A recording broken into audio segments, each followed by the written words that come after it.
All right, let's give it up for Priya one more time. Yeah.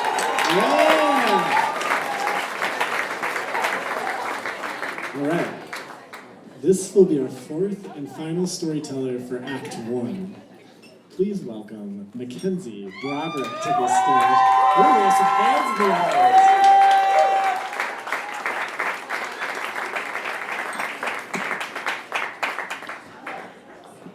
Mackenzie has returned to Denver after a long time away.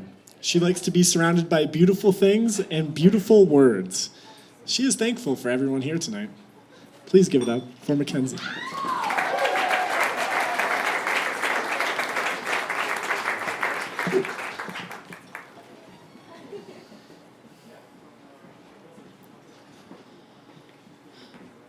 I need to tell you something.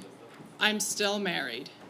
When he said those words to me, I was wearing a flowery blouse from an Amsterdam thrift store and coral pink shorts over a one-piece bathing suit with 2 words written across the chest. Beach, please. Beach, please. Sweat gathered under my breast to create an underline beneath the words. The Cherry Creek Reservoir wasn't even a beach. It was empty Pepsi cans and a fetid body of water. And his words rendered me into a Colorado Robinson Crusoe. He was still talking fast, his words buzzing around me like the heat. Separated, living separate lives, didn't mean to lie. I heard him, yes, yet there was a not insignificant part of my brain screaming about not only how ridiculous I looked right now, but last night too. Last night I had worn only a sparkling gold bra as I crouched over him on my bed and put his penis in my mouth for the first time. The first time for us, yes. The first time for me ever, also yes. This was not how I expected my love life to turn out.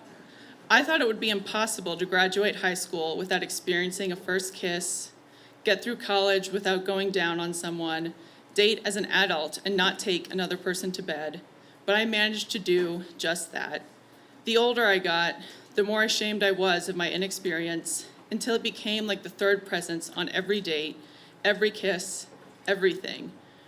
Going out with various guys, the gym rat, the ski bum, the grad student, was not only about exploring if we were compatible or not, but also about if this was the person I could finally have sex with.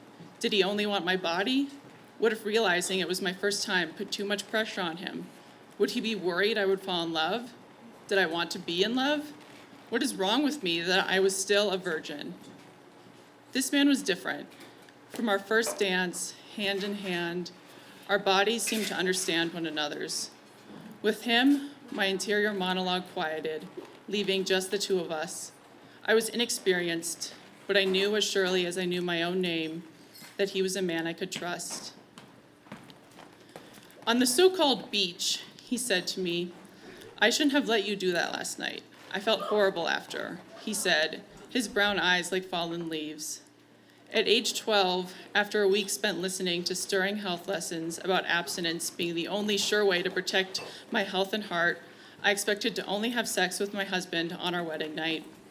At 16, after joining a roller derby team and a circle of queer girls, everyone around me expected me to come out. At 18, I expected Ryan, the hot lifeguard, to be my first kiss. At age 23, I expected to die a virgin. Not because I believed Jesus cared about who I slept with, or because I was asexual, or thought myself to be repulsive, but because of inertia. Objects without dick remain without dick.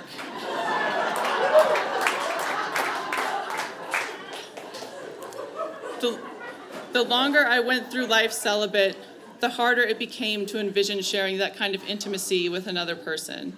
My worst fears seemed to be confirmed when I first told him, and he acted like I'd shot him. You've never had sex before?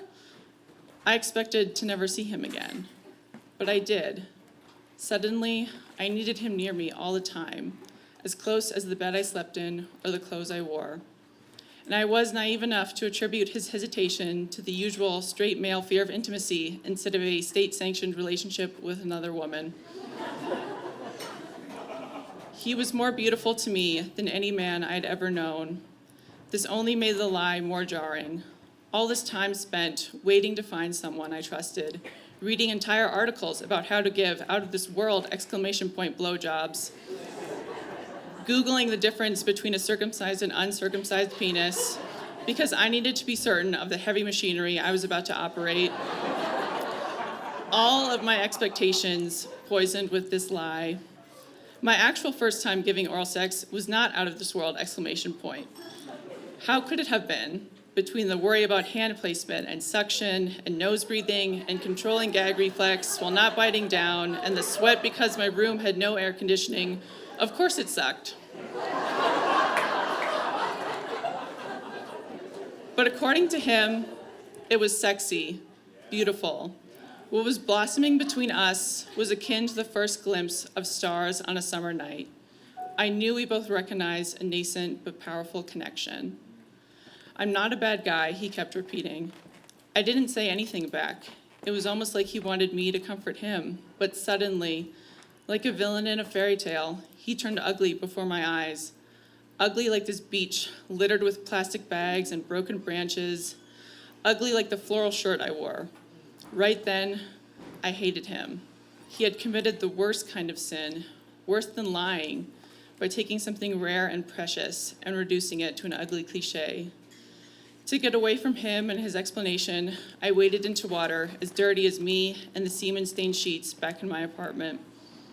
But soon we left the beach, and during the walk back to the parking lot, I kept staring at him, trying to memorize his face, the bump on his nose that marred his profile, and the perfect shape of his lips and his narrow forehead, as if I might never see him again.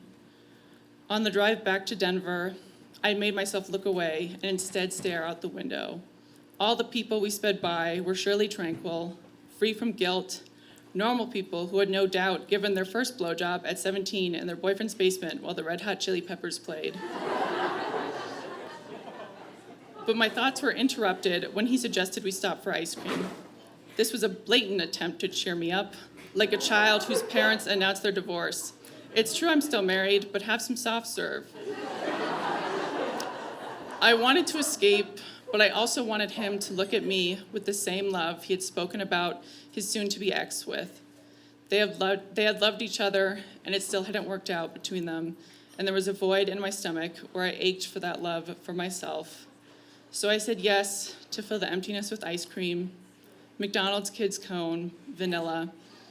The heat made it melt quickly, disintegrating the paper wrapper and rendering the cone soggy as wet cardboard while I frantically licked, with a lot more deftness than I'd shown the night before. Before that day on the beach, before the blowjob, before sex of any kind, I admitted, blushing, that I'd never seen a naked man before, and we rushed back to my place, and I sat on the bed and watched while he carefully undressed and then stood before me, proud, maybe a little shy, because I was too.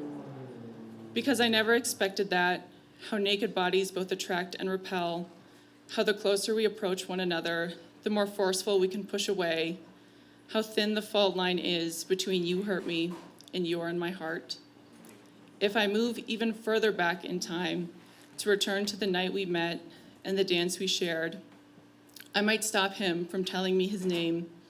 That moment, hands touching, eyes meeting, sweat gathering in the small of my back, could be both a beginning and an end. The music is loud enough that we can hear each other's voices, but not quite understand the words we are speaking. Multicolor lights flash, red, pink, blue, while our little corner of the dance floor remains dim. Our faces, partly shadowed, will never become familiar to one another. We share a dance more intimate than sex, and then he steps aside, and I move away, and there's no chance to lie and to be deceived, to offer ice cream as an apology, and to taste something bitter, because close together and still strangers is the happiest we might be. I hold him close and do not think about how he looked me in the eye and lied, and he takes my hand and is free from the weight of my expectations. There's no future blowjob and loss of virginity, but even still, in the space of a song, I am defiled. Those perfect moments leave me changed, no matter what, because I know life only gives so many. The dance ends and we part, free to go. But even if that happened, a soft tissue corner of my heart goes with him.